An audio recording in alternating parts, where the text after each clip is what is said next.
Hello guys, this is Hope. Welcome to This is Microsoft Word for Beginners, the complete course. In this video, I will carry you through everything you need to know to use Microsoft Word effectively. It doesn't matter what version of Word you have. The things I show you in this video will be applicable and useful to you. Before we start, if you are new on this channel, do not forget to like, share, subscribe and hit on the notification button to be informed next we post such educative contents. I promise you that as you watch this video and follow along and work along, that you will be able to learn to use Microsoft Word effectively. Let's get started. I will begin this first segment by showing you the layout in Microsoft Word and explaining how it works. Then we'll look at how to create and save new Word documents. So when you're using Microsoft Word, if you're not already familiar with Microsoft Excel or PowerPoint, you may find the layout to be a little bit strange and different from what you're used to in other programs. You'll notice up here in the upper left, we have some tabs. We have the Home tab, the Insert tab, we have the References tab, and more. And whenever you click on a tab, what you see here changes. This part of the Microsoft Word layout is called the ribbon. And whenever you click on a tab, the ribbon changes to match the tab that you've selected. So the terminology we use when describing the Excel layout is we click on, let's say, the Design tab, and we get the Design ribbon. When you click on the Insert tab, you see the Insert ribbon. Now the ribbons are divided up in groups. So we have the Tables group, we have the Illustrations group, we have the Media group, etc. Now on some of the ribbons, the groups that are set up, for example, the Font group here on the Home ribbon, are so packed with options and features that Microsoft could not fit all of those options and features visibly in the group on the ribbon. And in those cases, you'll see this little button here. So you see one here, you see one here, here, and in other places as well. I like to call these buttons launch buttons. The official name of these buttons is Dialog Launcher, but in my videos I'll just call them the launch buttons. When you click on a launch button, it opens up additional options and features that, again, couldn't fit in the space provided on the ribbon. So here we have all sorts of font options. We have advanced font options, text effects, and more. I'll cancel out of that. In addition to tabs, ribbons, groups, and launch buttons, you also need to be aware of some other layout features in Microsoft Word. Here in the upper left, we have something called the Quick Access Toolbar, and this is customizable. If you click this button here, you can customize what appears in the Quick Access Toolbar. We have the title bar. This is where the title of this document is displayed. And then over here in the upper right corner, we have the Close button. When you're done working in Word, or at least in this current document, you can click that Close button and the document will close. Here at the right, we have a vertical scroll bar that you can click and drag to scroll down the page. You can also use the button here to go down and the button here to go up. If you decide to zoom in on your Word document, you may also get a horizontal scroll bar. Down here. Speaking of zoom, down here in the lower right corner, we have a zoom slider. You can just click here on this bar, slide to the right, there you get the horizontal scroll bar. So I've zoomed in by dragging this to the right. You can zoom out by dragging it to the left. I'll just put it back at 100% for now. Next to the zoom slider, we have a few different views that we can use. This, by default, should be selected. It's the print view. So this will give you a pretty good sense of what your document will look like once printed. To the right of that, we have the web layout view. So this is if you plan to publish this to the web. This view may be relevant. To the left of the print view, we have the read mode. So this mode is particularly good if you just want to sit down and read a Word document.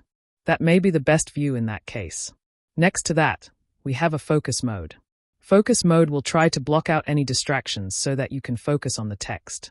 If you want to get out of the focus mode, just tap Escape on the keyboard and it should take you back to Print Layout view. One other layout feature in Microsoft Word that I want to point out is rulers. Directly above my document, I have a horizontal ruler across the top. This helps me to understand, in terms of inches or centimeters, how physically wide the document will be when printed. And I have a vertical ruler as well. These rulers are also useful in other ways, and you can learn more about those in my other videos. We also have a search bar here at the top. And I can click in that search bar and do a search for Microsoft Word features, options, and also for help topics. So that can be very useful. So those are the most important and most common layout features in Microsoft Word. Let's now look at how to create a new blank document in Word. When you first open Microsoft Word, It takes you to this welcome screen where you can create a new blank document just by double-clicking here on this option. Notice that there are also some templates that you can choose from. And you can also click here to get more templates, including searching for online templates. But in this video, I'm going to focus on creating new documents and editing existing documents. So I'll just double-click here on blank document, and I get a brand new, completely blank Word document. Now, as you might have guessed, this white space in the center of the screen that represents the document or the paper that will be printed or sent to someone when you're done creating your document. And you'll notice that I have a flashing cursor here in the upper left corner. If I want to start typing and adding text to my document, I can just use the keyboard to type in my first words. And wherever that flashing cursor is, that's where the text will be entered. Now, what if I wanted to add text down below? Microsoft Word isn't set up, really, for you to just click exactly where you want text to be entered. It's meant to be used as a word processor, as a way to create documents full of sentences and paragraphs. If you need to move down the page a ways, you can tap Enter on the keyboard, and then resume your typing. Having said that, it is possible to add text just about anywhere you want in your document, even though that's not the default. The way you would do that is by moving your mouse to the place where you want to add text, and then simply double-click. After double-clicking, you'll get a flashing cursor in the exact spot where you double-clicked, and you can start typing from there. When you need to delete text, simply notice where your flashing cursor is, and then use the backspace key and/or the delete key to erase the text. You can also click and drag to select text that you want to delete, and then tap delete or backspace. Next, let's look at how to save your document. And once you've added, really, any significant amount of information into your document, you really should start the process of saving regularly. There are two basic kinds of saves that you'll do when using Microsoft Word. And to look at those, let's click on the File tab in the upper left. You can see that there's just a simple save, and there's also a Save As. Now, the first time that you click Save, it actually switches to Save As. Because my document has no name up to this point, it's just been given this generic document 3. Word is forcing me to save it as a specific file name, and also in a specific place. So I need to think about, where do I want to save this document? Somewhere on this computer, or do I want to save it online? In this case, I'll click on Browse, and I'll simply save this to my documents, and I'll give it the file name Hello there. I click Save, and I've successfully saved this document. From now on, if I want to do a simple save, I can just click on File, Save, and it will update my saved document. I can also do a quick save by clicking this button here. If you don't see that, you may need to customize the quick access toolbar. But if I wanted to create a second version of this document, or save it in addition to my original location in another location, I would need to go here to File and Save As. So that's what you need to know about the Microsoft Word layout and how to create and save Word documents. In this next segment, we'll look at how to open and edit existing Word documents. When I'm in Microsoft Word and I want to open an existing Word document, all I have to do is go here to File, and this will bring up a list of recent documents. I could double-click on any of these documents to open them up and start editing them. In addition to these recent documents, I could also just click this Open button in the upper left corner, and then I could select the location of the document that I want to open. I'm going to click Browse. It opens up this dialog box, and then I can go to Documents. That's where I keep many of my Word documents, and this is a file I would like to open, so I'll just double-click on that, and it opens up. Now, as I read through this document and look for edits that I may want to make, how can I navigate through the document? I can use this scroll bar here at the right to browse up and down the document. I can also use the scroll wheel on my mouse to scroll down and also to scroll up. If I identify a change I would like to make, I can simply click, and my flashing cursor appears in the place where I clicked. I can then use the backspace key or the delete key to remove characters. I can also click and type to add text. Another way to navigate within an existing Word document is to use the keyboard. I can use the arrow keys on the keyboard to move down, to move to the right, left, and up. I can also use the page up and page down keys to quickly jump to the top of the document and to the bottom. Obviously, page up takes me up, and page down takes me down. Another important thing to be aware of as you edit your document is if you make a mistake, at any point, you can go to the Home tab, Home ribbon, and here in the upper left, there's an Undo button. If you click that, it undoes the most recent action. In many cases, you can continue to undo if you'd like. If you undo too many times, You could redo to bring the document back to the change you most recently undid. Of course, you can do the same exact thing with keyboard shortcuts. Ctrl-Z to undo and Ctrl-Y to redo. In this next segment of Microsoft Word for Beginners, I will teach you some tips and tricks for selecting text, as well as how to move and copy and how to use the powerful Find and Replace feature. Quite often in Microsoft Word, you'll find yourself needing to select a word or a sentence or a whole paragraph and then to maybe copy it or move it or format it in a special way. So let's look at a few tips for how to select pieces of your Microsoft Word text. Let's say I want to replace the word remembers with the word knows. I could click and drag to highlight the word remembers and I could delete it and then type in the word knows, or with the word selected, I could simply type the word knows. But there's a better, faster way to select the word remembers. I don't have to click and drag from one end of the word to the other. Instead, simply double-click on a word in Microsoft Word and the whole word gets selected. So what about the Word document? Yeah. What about the word with? Yes, it worked. What about to? Yes, it worked. So just double-click on any word, it becomes highlighted and then you can replace it with the word that you want to be there. Now what if you want a whole paragraph selected? If you triple-click on a word, the entire paragraph will be selected. So now that I have this paragraph selected, what if I want to move it to the bottom of my document? Probably the fastest way to do this is to cut this paragraph from where it currently is, move the flashing cursor to where I want the paragraph to be, and then paste the paragraph. So in order to cut, first you need to have selected something, which I have, and then on the Home tab, Home ribbon, in the clipboard group, you'll find a pair of scissors. That represents cut. So I can click the scissors to cut that paragraph, move down to the very bottom of my document, and I can click.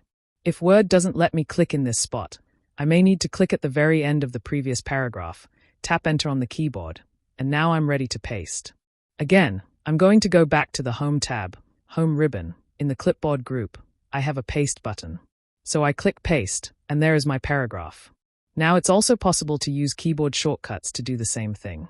So having selected text, I could hold Ctrl and tap X to cut, and then I could click or use the arrow keys to move the flashing cursor to where I want that text to be, and then Ctrl V will paste in the text. Now there may be times when you don't want to move a paragraph or a piece of text. Instead, you might want to copy it. In those cases, again, you select your text, then go up to the Home tab, Home ribbon, and here is the Copy button. Or you could hold Ctrl and tap C to copy. Then go ahead and click or move the flashing cursor to where you want the copied text to be placed, and then Ctrl V is paste. Now there's one other Microsoft Word technique and tool that you need to know about in this segment of the video, and that is Find and Replace. This document that I'm working with is a 3-page document. But imagine, instead of a 3-page document, what if I had a 500-page manuscript for a novel or a book that I want to publish? And then what if I decide that I want to change the name of one of my characters? Or maybe let's say, what if Microsoft decides to change the name of this program? Instead of calling it Microsoft Word, maybe they change it to Microsoft Wordy. That would not be a good decision, but if they made that decision, this document would be obsolete. It would be using the wrong name for the program. How could I fix that? In a 3-page document, it's not a huge problem. But in a 500-page document, that would take days of work to update all of the text. Fortunately, we have a fantastic tool built into Microsoft Word. You'll find it by going to the Home tab, Home ribbon, here in this editing group. And for you, this might look a little different because of the screen resolution that I have on this computer. Microsoft Word can't fit all of the options in the space provided, so it might look a little different for you. But regardless, you should be able to find the editing group. And I'll click and notice that there's a Find option, which is very good. But even better, in many cases, is Replace. So if you select Replace, you can type in what you want to find. So I want to find Word, and I want it to be replaced with Wordy. Now before I perform this action, I'm going to click here on More, so that you can see that there's some other great options that you can use. For example, I only want this change to happen if the word is capitalized. So I want to match case. Also, I want to find whole words only, not partial words. And there's some other options I could choose, here as well as here. But I'm happy with these selections. And so I'll move up here and click Replace All. Microsoft notifies me that it's completed the action. We made 15 replacements. So I click OK, and I can X out of Find and Replace. And now you'll notice that every instance of the word Word has been changed to Wordy. Here's another example. Here's another example. So in this segment of the video, you've seen some tricks for how to select text in Microsoft Word. We've looked at how to copy, cut, and paste. And we've looked at the Find and Replace tool. If you'd like to learn more about these topics, please watch my other videos that are specifically on those topics. I have a video on Microsoft Word editing tips and tricks, and also Find and Replace. This next segment of Microsoft Word for Beginners, the complete course, will focus on formatting characters and paragraphs. I can easily change the formatting for this paragraph, for example, first by triple-clicking anywhere in the paragraph to select it. And then I can go to the Home tab, Home ribbon. In the font group, I can make some quick formatting changes. I could change the font size. And I can do that either by clicking and then selecting the new font size, or I could just click on the number and replace it with another number, tap Enter on the keyboard, and the change is made. I'll undo that. In addition to changing the font size, I could change the font type just by clicking here. And I have a huge collection of font options. I can also change the font color, let's say to blue or to orange. I can make this text bolded, italicized. I can underline the text if I want to. I can strike through the text. I can force this text to be all uppercase if I want to. Or I could capitalize each word. Or I could go back to the typical sentence case. There are several other font formatting options here on the ribbon, so I hope you'll check those out, including these buttons for quickly increasing the font size or decreasing the font size. Another way to format characters, words, or paragraphs in Microsoft Word is to use this dialog launcher or launch button. So with some text selected, I can click that launch button, and here I get every possible option that I have in Microsoft Word.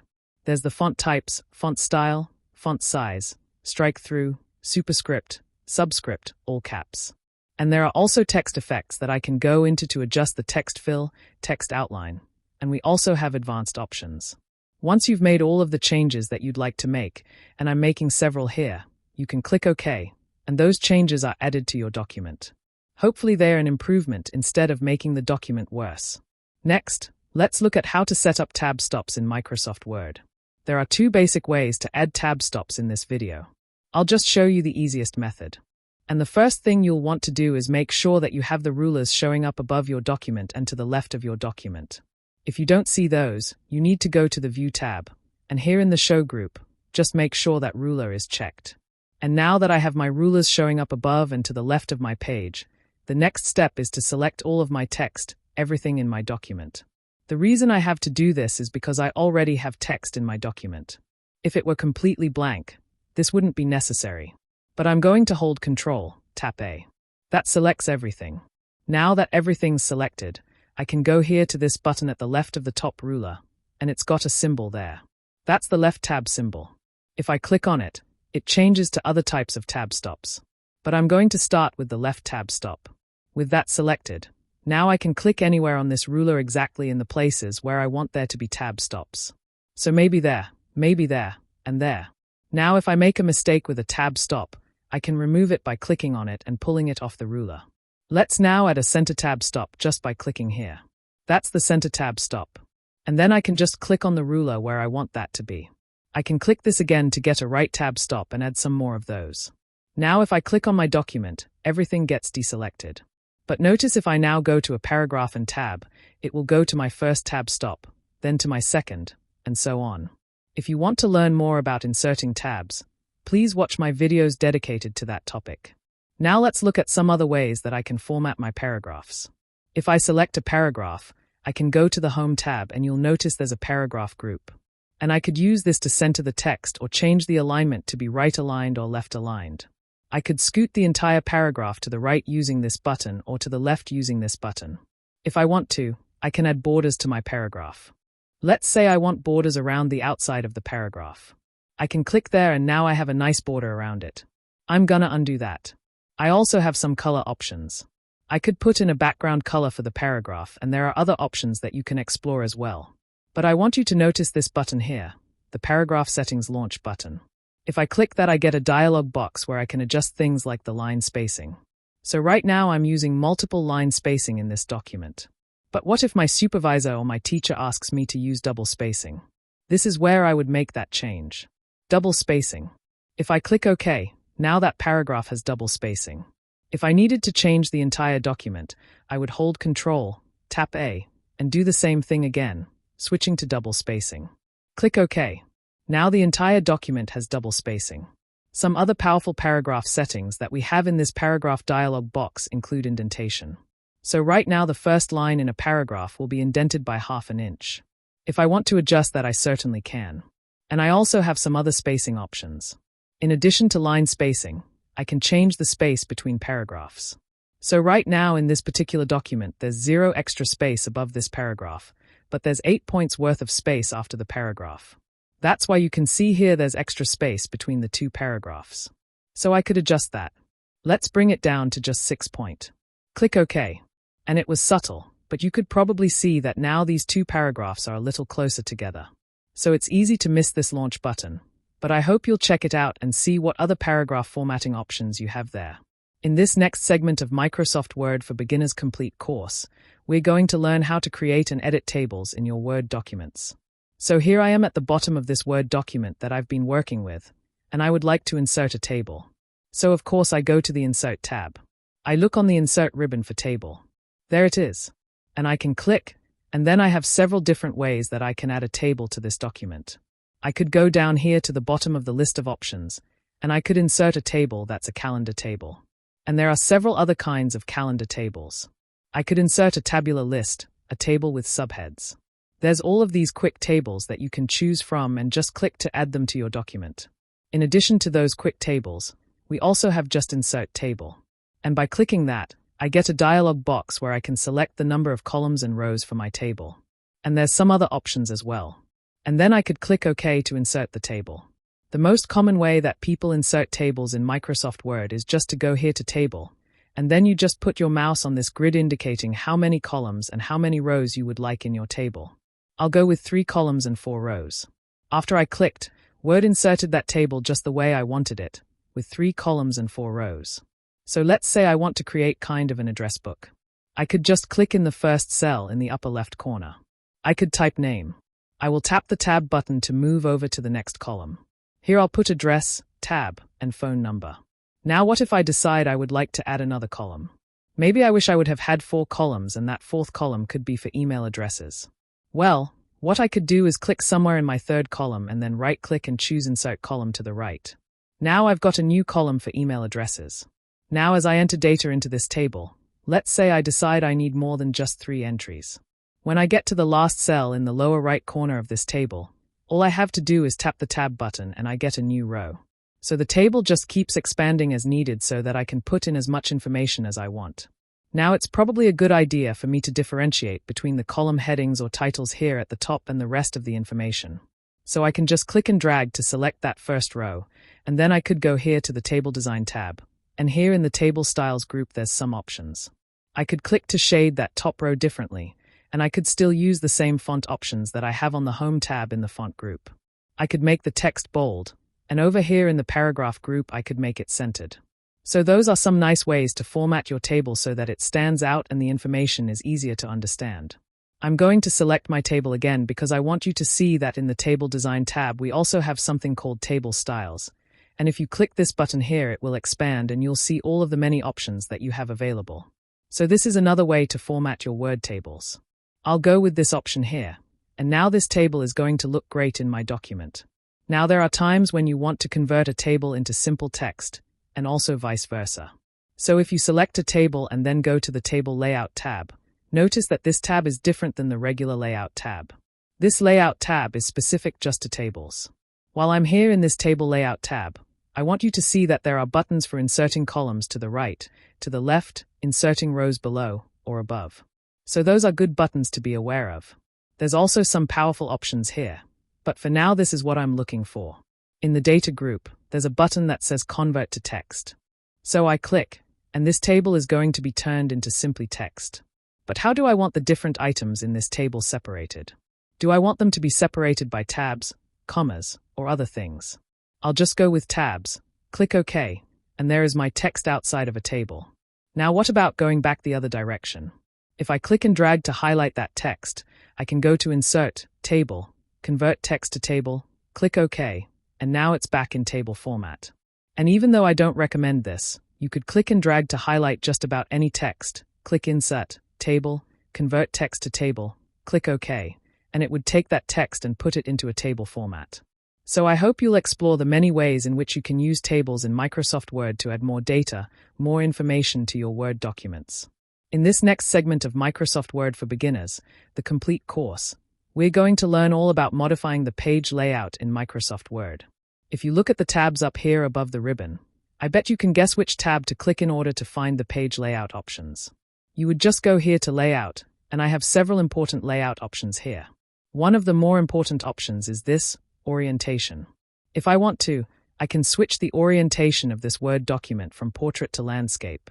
Now you can see the pages are wider than they are tall. I, of course, could switch back, and it's right back to portrait orientation. In this same tab, I can also change the size of the paper. Let's say I'm going to be printing using legal size paper. I can select that here, and it changes the length of these pages. I can switch back. I can also work with columns. This is another place where I can change the spacing between paragraphs, and there's some other options to look through. I want to draw special attention to this Launch button here. If you click on the Page Setup Launch button, it gives you options for changing the page margins. Right now, I have a 1-inch top page margin, and actually the bottom and left and right margins are also all 1 inch. If I don't want to have that big of a page margin, I could lower this, let's say, to 1/2 inch on each side. Click OK, and watch the margins here at the left and right. Now they've been adjusted. I'm going to jump back into the Page Setup dialog box. Now, of course, you probably noticed this. I could have changed the margins here as well, but sometimes this Page Setup dialog box is a nicer way to make some of these changes. You can just see many of the options all together and make your choices. I'm going to switch now to the Paper tab. Here I can adjust the size of the paper, and I also have a Layout tab. So this Layout tab and ribbon and this dialog box are where you should look for some of the most important page layout options. Next, let's look at adding page numbers to the bottom of the pages and also header and footer information. So I'm going to go up to the top of my document, and I'll click on Insert, and if you look on the Insert ribbon over here on the right where it says Header and Footer, you can select page number and decide where you want the page number to be displayed. You can see there are several different options. I tend to like to put the page number at the bottom of each page, and I like it to be centered. So I'm going to select that, and now I have a page number on each page.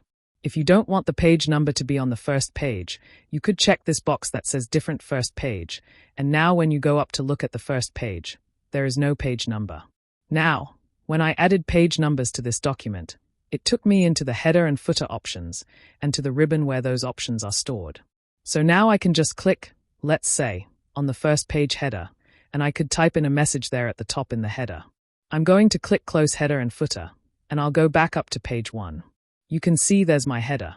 I could have accomplished the same thing by clicking on the Insert tab, and instead of clicking page number, I could have gone directly to header, and there's some options there, or footer. There's options there. I'm going to jump back into the header options, Edit Header, just so that you can see that it's also possible to insert not just text into the header, and it works the same way with the footer. But in addition to text, you can also add pictures, quick parts, and if you want to learn more about quick parts, I'll make a video about them, but they can be very useful. But I could also insert things like the date and time. If I click that button and select a date and time format, the current date would always appear whenever I open up this document, and when I save it, that date and time will also be saved. I could also insert document information like author, file name, path name, etc. I'm happy with these selections, so I'm going to close the header and footer and get back into my document. We have 2 more important page layout features to cover in this segment of the video. The first of those is we need to learn how to create page breaks. So for example, let's say this document is going to end up being multiple pages in length, maybe 20 or 30 pages. I might want to start using chapters, so this could be chapter 1, and I could format this a little better if I wanted to. But let's say chapter 1 ends partway through page 2. Maybe it ends here. In that case, I might want to start chapter 2 not immediately, but maybe on the next page. To do that, I could do it the hard way by tapping enter on the keyboard like 20 times to move the rest of that text to the next page, but there's a much easier way to do this. I could go to the Layout tab, and in the Page Setup group, there's an option for breaks. I'll put in a page break. Mark the point at which one page ends and the next page begins. So I'll click there, and you can see what it did. It scooted everything below my page break down to the next page. So now we have chapter 1 that begins here, and it continues until halfway down page 2. And then I have blank space, and there at the top of page 3, we can put chapter 2. So I think you'll find page breaks to be very useful in several different situations. And finally, let's look at how you could insert a cover page for your document. If you go to the Insert tab here at the left, we have a Pages group, and if I click there, you can see there's an option to add a cover page. I'll select that. There are several different layouts to choose from for my cover page. I kind of like this one here, so I'll just click on it, and it is added to my document as a cover page. All I need to do at this point is update the information, and now I have a very nice, attractive cover page for my document. So I think you'll find the more you use Microsoft Word, the more you'll come to rely on some of these layout features and tools to help make your document look more professional and more attractive. Okay, on to our next segment of Microsoft Word for Beginners Complete course. And in this segment, we're going to look at the Review tab and some of the powerful things that you can use it for. Microsoft Word is, of course, all about language. We're adding text, we're adding sentences, paragraphs, we're adding pages and pages of words into our documents. But as humans, we're going to make mistakes, and fortunately, we have this Review tab to help us with that. Here at the very left of the Review ribbon, we have the editor. I'll go ahead and click Editor, and it opens this panel at the right. Now, if you have older versions of Microsoft Word, you may not see the editor. Instead, you might see a spell check option and a grammar check and a thesaurus, etc. But this editor is a fairly new feature in Microsoft Word that is very powerful and helpful. You can see it gives me a score of 88% for my document. That's taking into account my word choice, my spelling, conciseness, etc. So the editor does have some spelling suggestions for me, and I can click there to see what they are. Word doesn't think that this particular adjective is a real word, but Word here is suggesting some alternatives to me. If I'm not sure if this is the right word or not, I can click here to have the word read aloud to me. Alfalfas, similar to lucernes. And if I'm confident that that's the right word, I could change all instances of this and turn it into alfalfas. If I browse down the panel a little further, notice that there's an option to ignore this suggestion. It is possible that the word I typed in is correct, it's just not recognized by Microsoft Word. So I might want to ignore it once or ignore all cases of it. And if it's a word that you're going to be using in lots of documents, like maybe it's the name of your small business or of your school, and Word thinks it's misspelled, why not add it to the dictionary? That way it will never again be considered a misspelled word.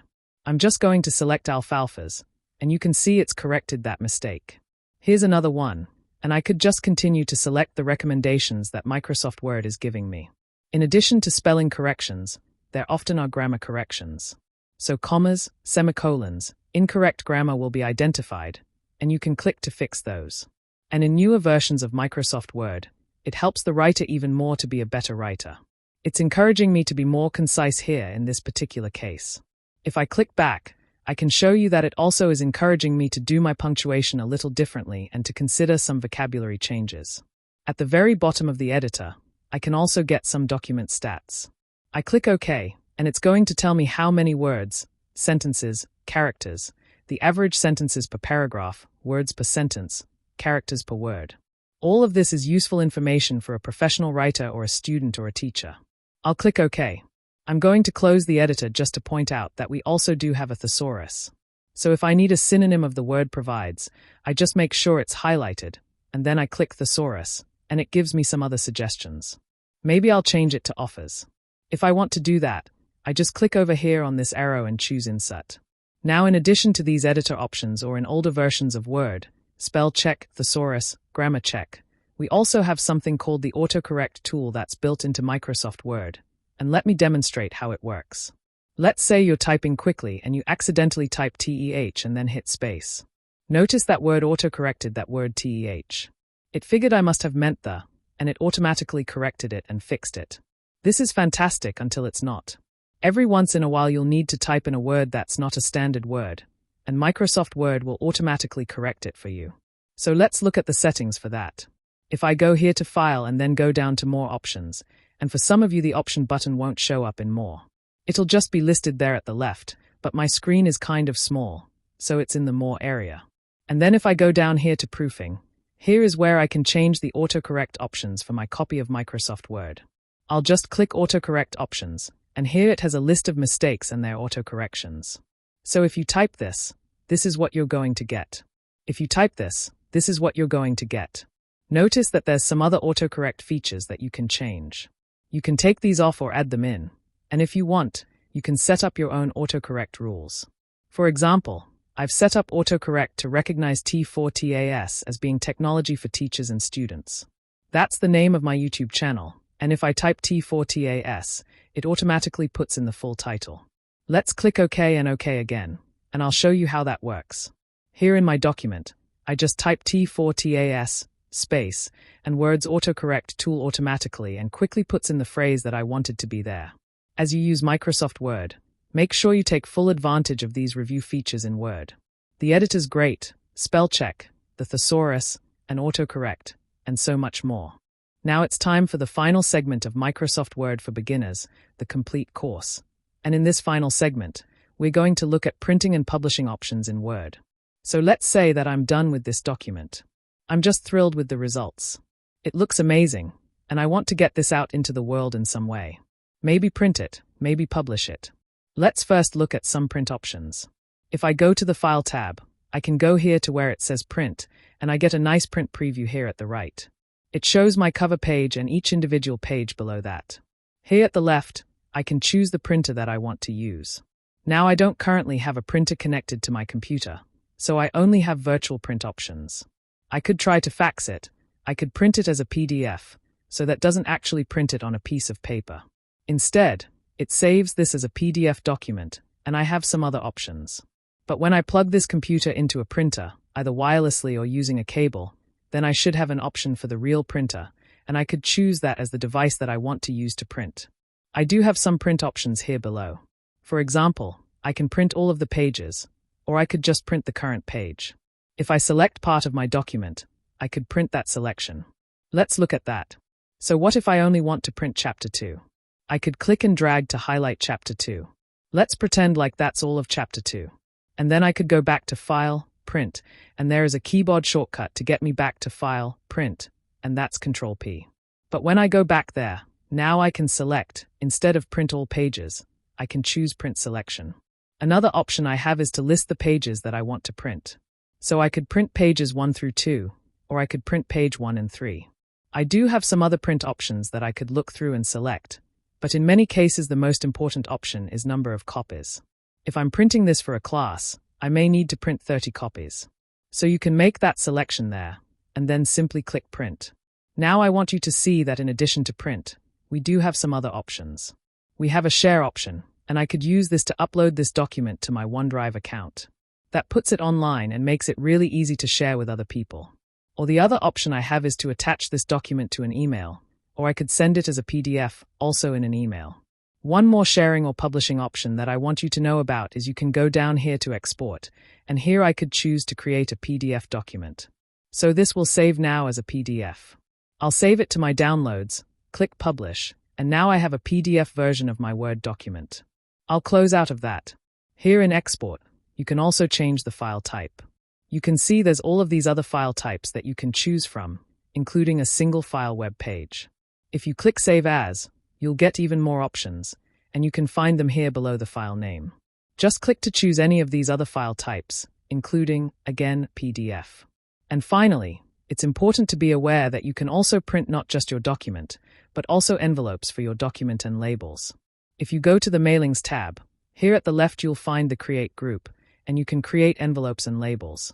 So if I click on envelopes, it gives me some options for delivery address, return address, and more. And then I can click on labels and add similar information. If you're interested in learning more about envelopes, labels, and how to create mass mailings to send out to people, you should definitely watch my 2 or 3 videos that I have on performing mail merges in Microsoft Word. So with that, we've covered everything that you need to know to use Microsoft Word effectively. I hope that you found this to be a rewarding experience and that you've enjoyed learning how to use Microsoft Word. If you'd like to learn more, what are the next steps? First of all, I want you to know that a copy of this document that I started with is included in the description below the video. So you could download that and use it and practice with it.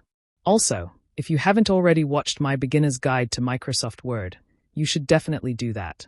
It's much shorter than this video, but it covers more of the very basics in a little bit more detail than what I've shown in this video. I also have dozens of other Microsoft Word tutorials that cover individual aspects of Microsoft Word in much more depth, and I promise you that if you watch those videos, your knowledge of Microsoft Word will grow dramatically. If you're also interested in learning Microsoft Excel and PowerPoint, please watch my other courses: Excel for Beginners, Complete Course, and PowerPoint for Beginners, the Complete Course. But for now, thanks for watching. I hope you found this tutorial to be helpful. If you did, please like, follow, and subscribe. And when you do, click the bell so you'll be notified when I post another video. If you'd like to support my channel, consider clicking the subscribe button and hitting the notification bell. Thanks. I really appreciate everyone's support. It's that support that enables me to continue to make quality content for my audience. Thank you.